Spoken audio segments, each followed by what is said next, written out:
Today I fucked up by forgetting how caffeine tolerance works. This foo happened about a week ago, but I wasn't really sure if this would count as a today I fucked up. So I used to be a heavy soda drinker for years. I would drink probably 4 or 5 cans a day on average and did so for a long time. I had long since stopped noticing the effects of caffeine, and had convinced myself that I'd probably never feel the effects of it again. About 2 years ago I stopped drinking soda because the carbonated water started giving me stomach aches. At this point I still drank coffee regularly, so I was still getting a daily dose of caffeine. About 4 months ago I stopped drinking coffee as well. This effectively cut caffeine entirely out of my diet and led to one of the strangest nights of my life. Last week I was just kind of craving iced coffee like I used to drink, so I made myself a big cup of that sweet concoction. Everything seemed normal until that night. I couldn't get to sleep, so I decided to watch a movie and try to fall asleep. I had recently decided to add Blade Runner 2049 to my watch list, so I figured that'd be a good choice. I watched it and I actually really enjoyed it,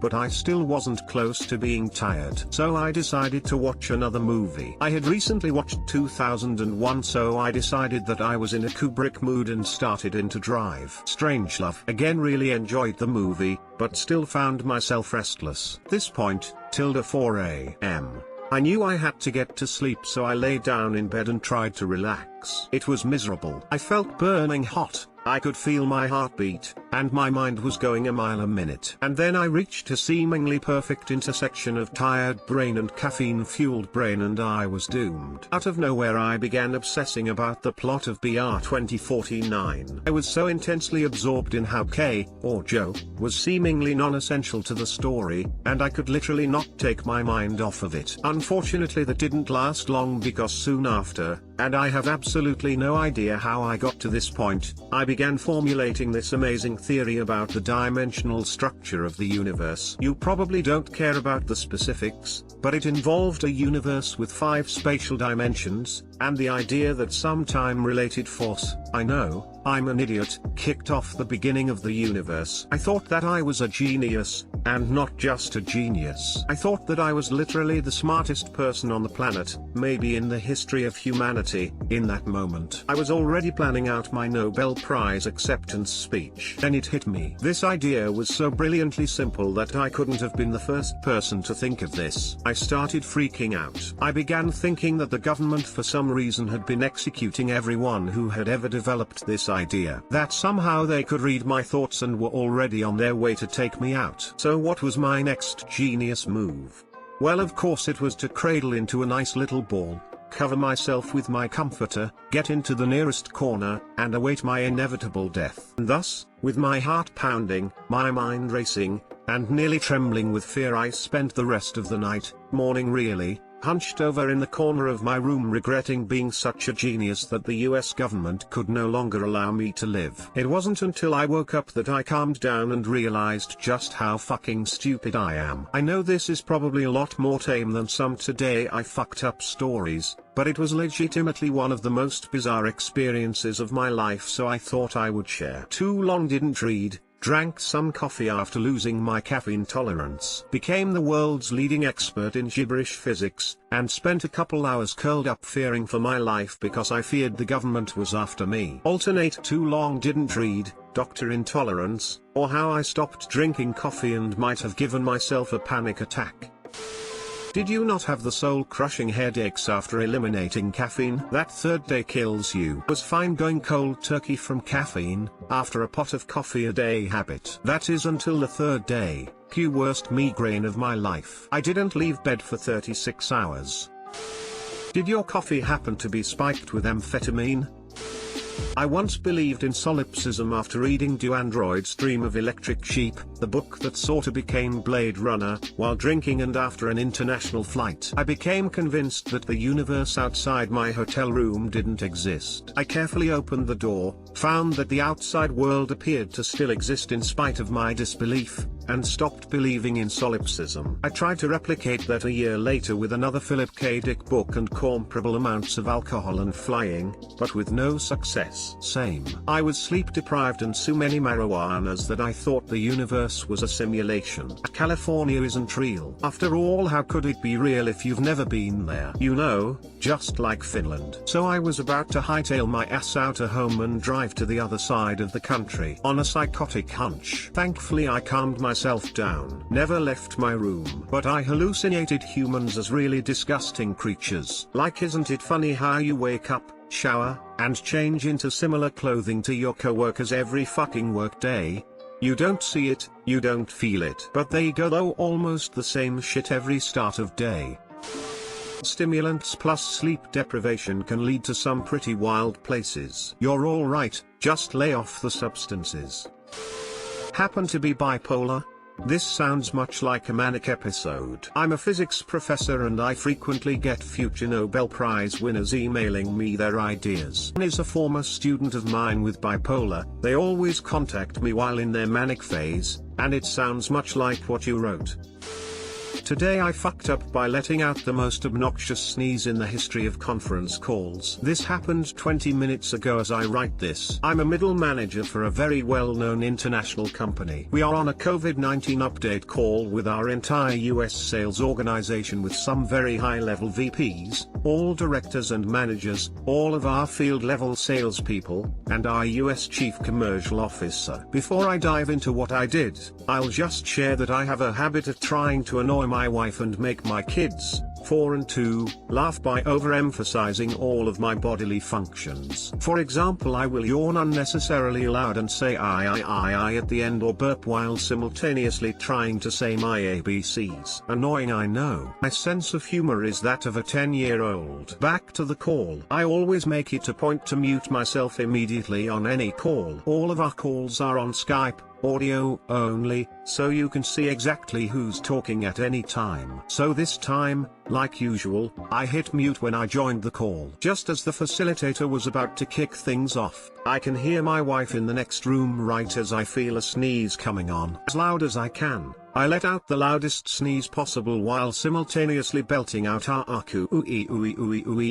Satisfied that my wife is once again rolling her eyes through the wall, suddenly I hear my CCO say, in an unamused voice, "Bless you," through the silence on the call. My heart stops while I silently start to pray that no one knew it is me. 5 seconds later the IMs start pouring in. I've been found out. Still listening to this call. Still horrified at what just transpired, but I guess I'm thankful this one didn't involve one of my patented fart/frog sound combinations. Too long didn't read. Karma caught up with me for always trying to annoy my wife by mysteriously unmuting my company Skype call while I let out the loudest, silliest sneeze of all time.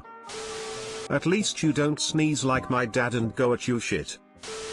Skype auto mutes when you join a call with more than 5 people already in there. So I'm guessing it joined you as muted to a large call and you immediately unmuted yourself, thinking you were muting yourself. That's exactly what happened. For some reason it didn't mute right away, or at least my speaker didn't show that it was muted right away, so I thought the person hosting might have turned off those settings. I must have hit the button right as I was being auto-muted.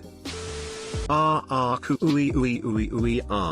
whoop, it's the sound of the police.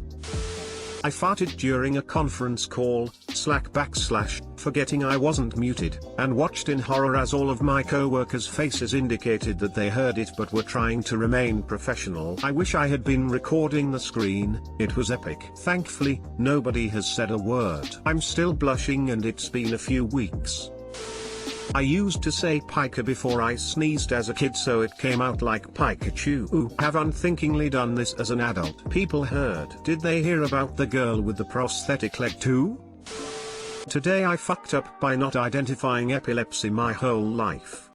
So, the backstory. The last 3 years or so I've been having these weird stomach sensations of this rising feeling followed by tingling into my face and arms. I concluded it was stress-induced panic attacks. So, I have just been managing it. Well, I went to bed last Thursday night and woke up in the emergency room. My roommate found me on the floor screaming, all soaked in sweat. Fire, EMS, and police arrived and they saw my medical cannabis and then Narcan me, assuming I was tweaking out. That sent my adrenaline through the roof and I end up in 4-point restraints fighting all the way to the hospital. This, I don't remember. The hospital I go to MRIs me, says it's unremarkable and discharges me with 2 dislocated shoulders, rhabdomyolysis, kidney failure from the rhabdo, and undiagnosed epilepsy. My roommate takes me home and I wake up after 2 days and find both my arms just hanging on my shoulders. I am an EMT and work at another hospital. I go there to get both my arms put back into their sockets. Lol,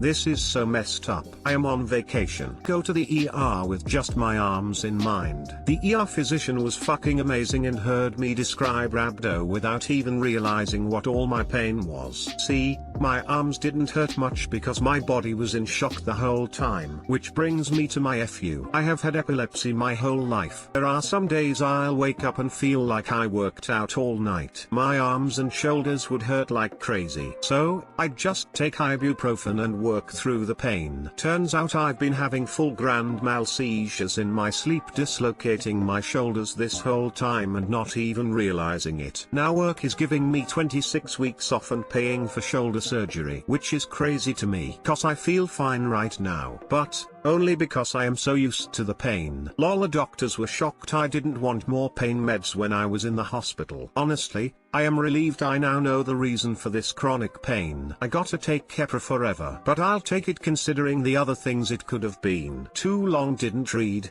I've been having seizures for years in my sleep, not realizing I've been dislocating my arms and finding out I have epilepsy. Wait, I am going to talk to their president about this. The level of fucked up is insane.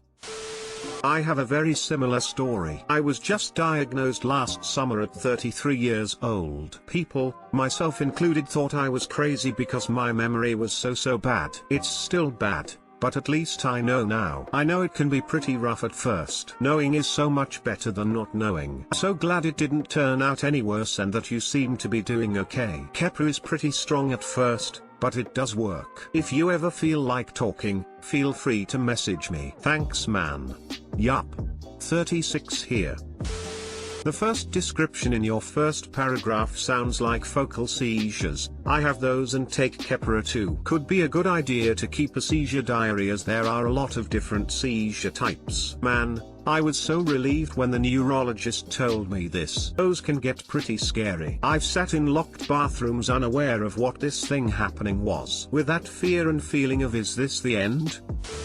Who the fuck gives Narcan for pot? You know, as an EMT myself I can say I think what happened. So, my roommate calls 911 after finding me screaming and unresponsive. Something that I am noticing locally. The police are going to medical calls again. I was told the officer was amazing, but he still Narcan me. I think that set into motion a series of bad conclusions by EMS and the ER. They all concluded I was on drugs and treated me as such, setting off a series of dangerous and stupid errors by all levels of medical staff. This is why I never conclude with my patients. It's dangerous.